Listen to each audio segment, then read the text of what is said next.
Naaalala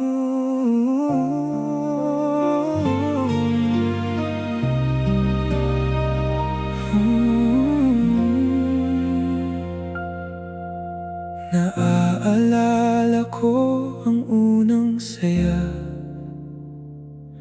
nang ang mundo'y parang atin lang na dalawa. Ngunit ngayon bakit ganito na ang dating pag-ibig ay parang wala na. Bawat yakap ay wala ng init, bawat tingin ay wala ng ibig sabihin.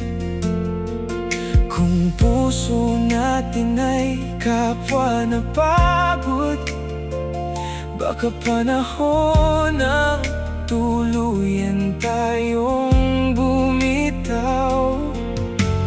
Bakit pa ba natin iintindihin ang sasabihin nila, kung tayo rin naman ang sugatan sa dulo nito?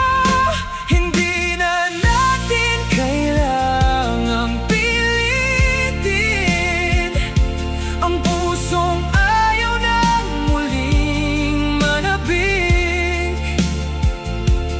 Kung wala nang dating pag-ibig, mas mabuting bitawan kaysa masaktan muli.